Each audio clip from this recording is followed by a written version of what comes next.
नमस्कार। तो आज के इस गहरे विश्लेषण में हम एक ऐसी दुनिया में कदम रखने वाले हैं जहां मॉडर्न साइंस सीधे टकराती है सदियों पुरानी लोक कथाओं और एक रहस्यमयी श्राप से।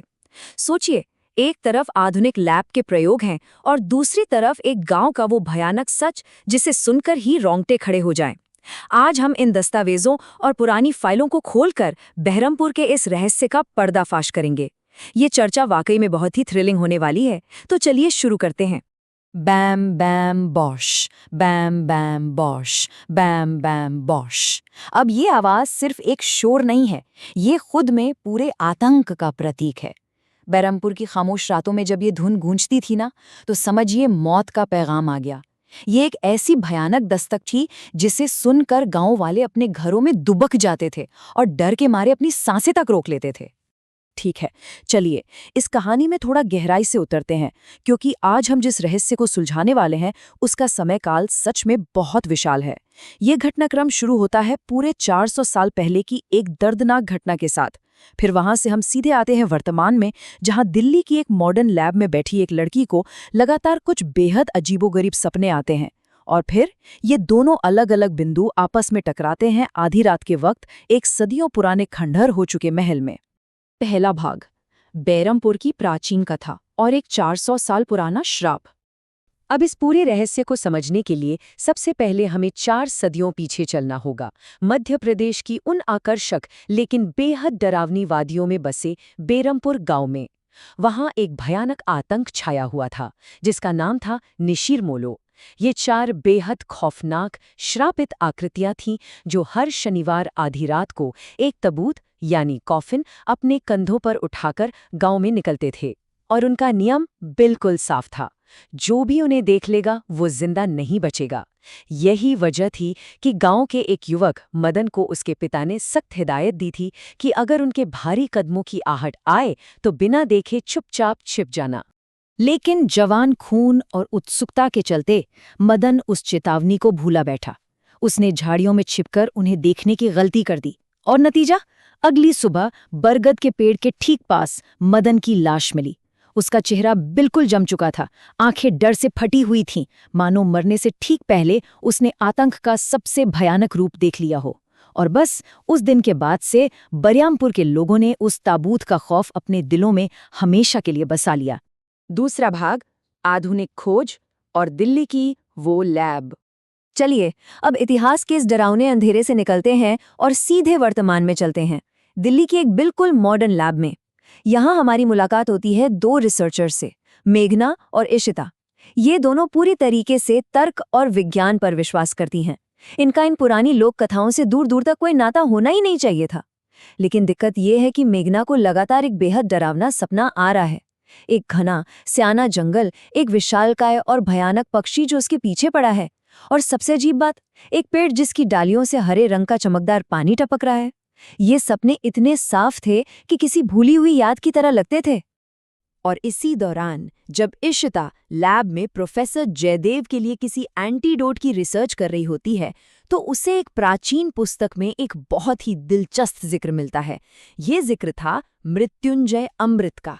पुरानी कथाओं के मुताबिक ये अमर होने का रहस्य था जो पूर्णिमा की रात को एक खास पेड़ से टपकता था।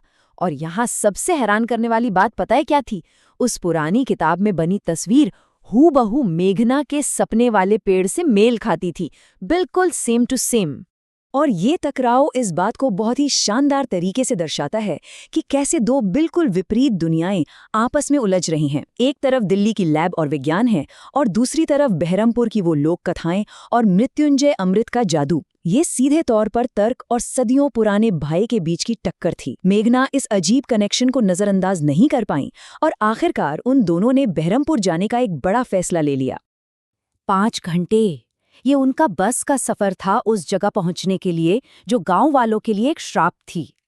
गांव वालों की नजरों से बचने के लिए उन्होंने एक कहानी बनाई कि वो यहाँ 5 अलग-अलग गांव पर रिसर्च करने आई हैं, ताकि उनका असली मकसद यानी उस हरे अमृत की खोज बिल्कुल गुप्त रहे।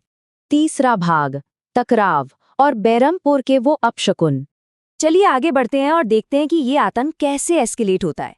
जैसे ही इन लड़कियों ने गांव की सीमा में कदम रखा, वहां का सोता हुआ श्राप मानो अचानक से जाग उठा। एक के बाद एक अपशगुन शुरू हो गए। पहला, अचानक से एक बेमौसम काली आंधी आती है और दिन में ही अंधेरा छा जाता है। दूसरा, मंदिर में सालों से जल रहा दीपक बिना किसी हवा के अचानक बुझ जाता है। और तीसरा, और सच कहूं तो सबसे डरावना संकेत, वो सदियों पुरानी आवाज, वो बम बम भोश का मंत्र अचानक पूरे गांव में फिर से गूंजने लगता है। ये बिल्कुल साफ इशारा था कि कुछ बहुत बुरा होने वाला है। इसी बीच उन्हें एक ऐसी जगह के बारे में पता चलता है जो उनकी पूरी प्लानिंग को बदल कर रख देती है। गांव के मुखिया का बेटा अनुज उन्हें राजा सूरजभान के 400 साल पुराने खंडहर महल के बारे में बताता है। तो अब उनकी खोज जंगल के उस अमृत वाले पेड़ से हटकर अचानक इस विशाल और भूताहा महल की तरफ मुड़ जाती है। अब इस हिस्से में जो सबसे दिलचस्प बात है वो ये कि रात के ठीक 12 बजे, जब पूरा गांव गहरी नींद में था, ये तीनों चुपके से उस महल की एक बंद खिड़की के रास्ते अंदर घुस जाते हैं। लेकिन जैसे जैसे वो उस धूल भरे अंधेरे महल में आगे बढ़ते हैं, मेघना को एक बेहद अजीब सा तीव्र देजावू महसूस होने लगता है। उसे लगता है जैसे वो इस महल के हर एक कोने, हर एक दीवार से वाकिफ है। काफी अजीब बात है ना? एक रिसर्चर जो पूरी जिंदगी दिल्ली में रही हो, उसका इस 400 साल पुराने खंडहर से भला क्या कनेक्शन हो सकता है? चौथा भाग, जागृति, आधी रात का आतंक। और यही वो पल था जब सदियों पुराना आतंक अपनी गहरी नींद से जाग चुका था। गांव का पुजारी घबराता हुआ मुखिया के पास आता है। उसके शब्द ध्यान से सुनिए। निशीर मोलो जाग चुके हैं, हमारे दिमाग बेहद अशांत हैं। वर्षों पहले शांत हो चुका वो श्राप अब फिर से गांव की गलियों में अपना तबूत उठाए घूम रहा था। उन भारी कदमों की आहट और बम बम बोश की आवाज ने ठंड के मौसम में भी पूरे गांव के पसीने छुड़ा दिए थे। किसी ने उस श्राप को छेड़ दिया था। यहाँ एक साथ घट रही दो घटनाओं पर गौर करिएगा। एक तरफ महल के अंदर मेघना, इशिता और अनुज को भारी जूतों की आहट और एक दरवाजे के खुलने की तेज आवाज आती है और अंधेरे से कुछ निकलता है। और ठीक उसी वक्त जंगल के किनारे बैठे दो जुआरी, संपत और कप्ता, मौत के बिल्कुल आमने सामने होते हैं। निशिर मोलो उनके ठीक सामने रुक जाते हैं और उनके कंधे पर रखा वो सदियों पुराना ताबूत अचानक खुल जाता है, जिसके तुरंत बाद एक ऐसी दर्दनाक चीख गूंजती है जो पूरे गांव को हिलाकर रख देती है। तो सबसे अहम मुद्दा ये निकल कर आता है कि आखिर इन सबका आपस में क्या कनेक्शन है। ये चार आकृतियां यानी निशिर मोलो आखिर सच में हैं कौन? उस हरे मृत्युंजय अमृत का असली रहस्य क्या है? और सबसे बड़ा सवाल, मेघना का इस 400 साल पुराने श्रापित महल से क्या गहरा और डरावना रिश्ता है? ये विश्लेषण हमें एक ऐसे पॉइंट पर लाकर छोड़ता है जहां जवाब से ज्यादा सवाल डरावने लगते हैं। और यकीन मानिए, ये सवाल आपके जहन में लंबे समय तक गूंजते रहेंगे।